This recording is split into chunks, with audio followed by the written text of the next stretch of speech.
Mga kababayan, ngayong araw po ng Huwebes, October 24, 2024, patuloy na pong nararanasan o nararamdaman ang lakas po ng Bagyong Christine sa malaking parte po ng Luzon. Dito po sa Central at sa North Luzon, dito po sa Calabarzon, Metro Manila at malaking bahagi po ng Isabela.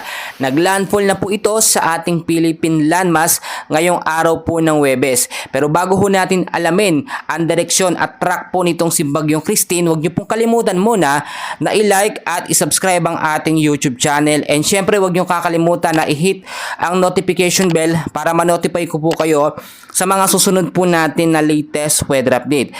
Ang lokasyon niya po as of now, mga kaibigan, itong si Bagyong Christine ay nandito po sa vicinity po ng Bauco Mountain Province. As of now, may lakas pa rin po siya na 95 kilometers per hour. May bugso po, no? Yung hangin, yung lakas ng hangin, nasa 115 kilometers per hour. Pa-westward pa rin po ang kilos, medyo humina po siya, nasa 20 kilometers per hour po. Kung titignan nyo, category pa rin po siya ngayon ng severe tropical storm at may tsansa din, no, na maging isang typhoon category kapag lumakas pa po yung hangin. Pagdating naman po ng hapon, ngayong araw po mga kaibigan, ito po ay dadaan dito po sa coastal water po ng Bolinao, Pangasinan, na may lakas pa rin ang hangin, no, na 95 kilometers per hour, bugso na 115 at ang kilos pa rin po niya pa westward po sa bilis naman na 10 kilometers per hour. Severe tropical storm pa rin po mga kaibigan. Sa ngayon din mga kaibigan ay itinaas na rin po ng Pag-asa, no. Meron po tayong signal number 3 pa rin at posible din itong maitaas sa pinakamataas sa signal number 4 kung mas lalakas pa yung hangin. So, storm signal number 3 sa malaking bahagi po ng Isabela, Kalinga, Mountain Province, Ifugao, ilang bahagi po ng central portion po ng Abra, no? Malawak po ito mga kaibigan. Kasama din dyan mga kaibigan ang bahagi po ng Benguet, Quirino, Nueva Vizcaya, northern at central portion po ng Aurora. Kasama po ang northern portion po ng Nueva Ecija. Kaya naman kung titignan po ninyo yung mga lugar na yan, pinag-iingat na po sa banta ng pagbabaha. Gayon din po sa mga landslide prone area. Kahapon po, no, ay malaking parte po ng Bicol region ay nakaranas po ng pagbabaha. Marami din ang naapektuhan ng landslide, no, doon po sa mga matataas na lugar.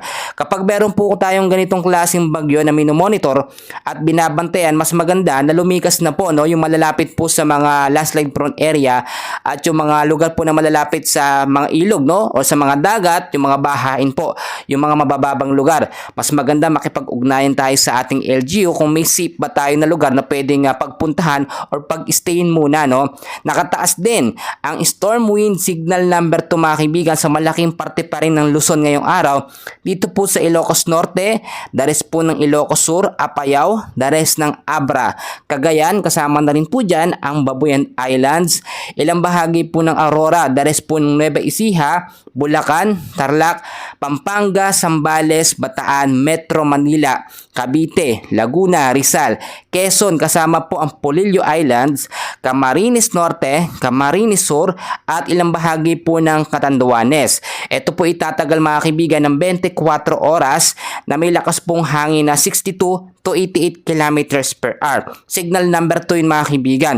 So pwedeng mas lumakas pa yan paglipas po ng ilang mga oras, no? Kaya mag-monitor tayo sa intensity or lakas ng hangin nga po nitong si Bagyong Christine dahil mabilis pong magbago, no, ang galaw nitong si Bagyong Christine. Nakita nyo naman, malaking parte po ng Luzon ngayon ang talagang nakakaranas po ng pag-uulan at pinag-iingat din sa banta po ng pagbabaha. Kung titignan nyo mga kaibigan sa ating pinaka-track system, may nagbago po mga kaibigan. Inaasahan kasi natin pagpatak po ng araw ng Friday at Sabado, ito ilalabas na po ng Philippine Area of Responsibility. Pero tignan nyo, no, ipapakita ko sa inyo yung weather system track natin na kung saan ay may posibilidad po na bumalik sa Philippine Area of Responsibility sa mga susunod po na linggo etong si Bagyong Christine at mas lumapit pa o lumapit muli sa kanlurang bahagi po ng Luzon. dulot ng pagpasok po ng isa pang potensyal na bagyo sa hilagang silangan bahagi po ng Philippine Area of Responsibility. Magkagayon man mga kaibigan ko, ito ay posibilidad pa lamang, marami pang posibleng mangyari na pagbabago. So babantayan po natin yung pagkilos nito nga pong si Bagyong Christine sa mga susunod po na mga araw kapag lumabas na ng ating Philippine Area of Responsibility. Mga kaibigan, mga kababayan ko, ngayong araw din po ay suspendido po ang ilang eskwelahan po public po at private dito sa Metro Manila.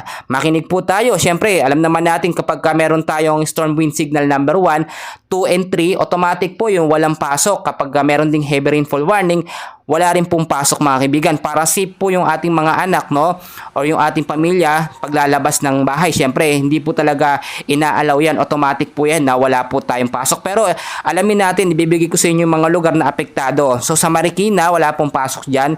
Romblon, Pilar, Sorsogon, suspension po ng classes dyan o levels po. Sorsogon City, Camarines Sur, Valenzuela, Bulacan, Batangas, Tuguegarao City, Cagayan, Manila City, Mandaluyong City, Rizal, Nueva Ecija, Lumban, Laguna, Antipolo City, Rizal, Pangasinan, Oriental Mindoro, Parcelis Mountain Province, Santa Cruz, Laguna, La Paz, Tarlac, Tagupan City at Paete, Laguna, Taguig City, Pampanga, Las Piñas. Yung mga lugar naman po na aking hindi nabanggit mga kaibigan, makipag-ugnayan po tayo sa ating LGU para sa mga karagdagang impormasyon po.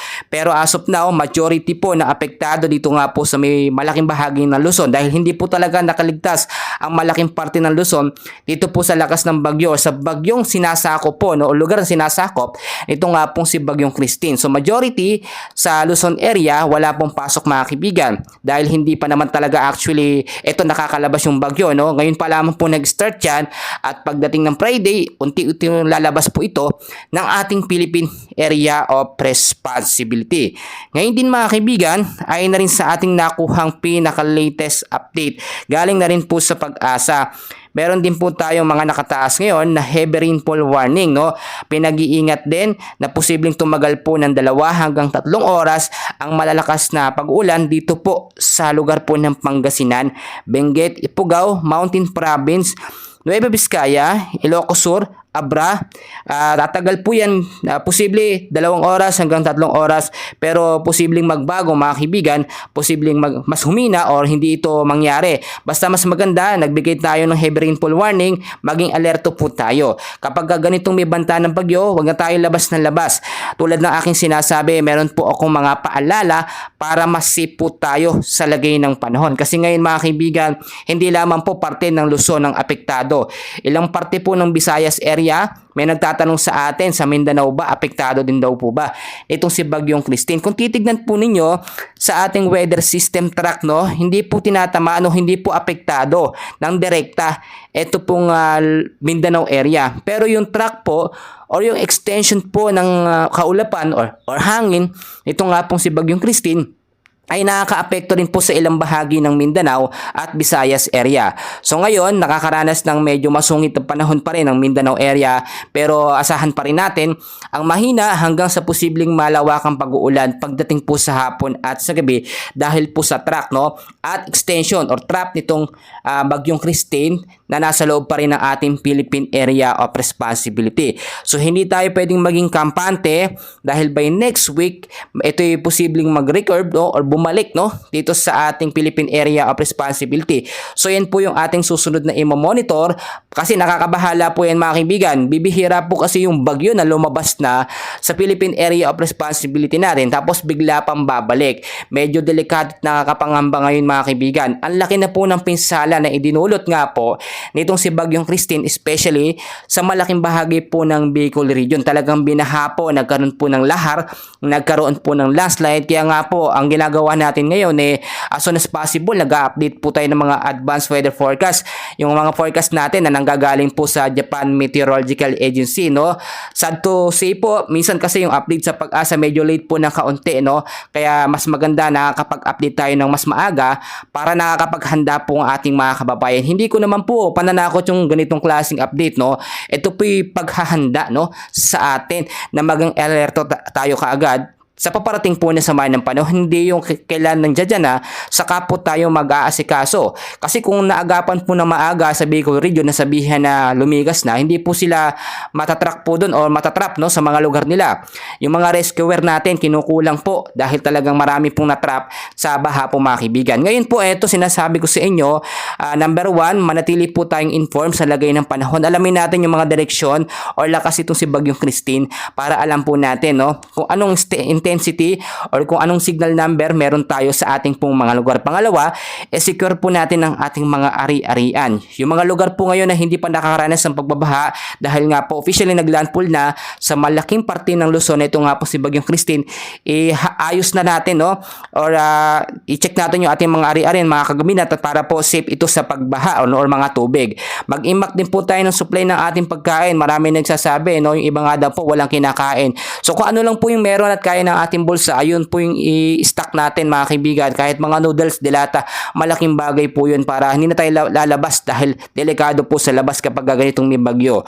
So pang-apat din, lumigas tayo. Paulit-ulit ko sinasabi sa mga evacuation center, yung mga lugar na malalapit po sa mga bahaing lugar, sa mga ilog, sa mga landslide prone area, umalis po kayo dyan kung kinakailangan. Nagkaroon po tayo ng constant communication plan sa mga dapat natin gawin kapag may banta po ng bagyo sa ganitong klaseng sitwasyon. So panghuli natin mga kaibigan, manatili tayo sa ating mga kabahayan kung hindi naman kailangan lumabas, especially sa hapon at sa gabi. Total wala naman pong pasok, sa bahay na lamang po tayo no, at mas safe pa tayo doon at hindi tayo mangangamba sa banta nga po ng bagyo. So mga kaibigan ko, ito idadagdag ko lamang, ipanalangin natin no, na itong si Bagyong Christine ay mabilis na lumabas po sa ating bansa dahil mahirap po talaga, matinding pensalang maibibigay nito dito nga po sa malaking parte ng Luzon. So pinag-iingat mga kaibigan, inuulit ko po sa inyo, dyan po sa parte ng Calabarzon, Metro Manila, especially marami dyang mabababang lugar at mabilis po bahain. Linisin na natin yung mga estero, tanggalin natin yung mga basura para hindi po bumabaras sa kanal. Ang North at Central Luzon, mag-ingat din po kayo mga kaibigan, especially po ang malaking bahagi po ng Isabela. So yun lamang update natin for today. Mamaya meron ulit tayong update no, sa lagay ng ating panahon. So manatili kayong nakalike at nakasubscribe sa ating YouTube channel for more weather updates. Maraming salamat at magandang umaga po sa inyong lahat.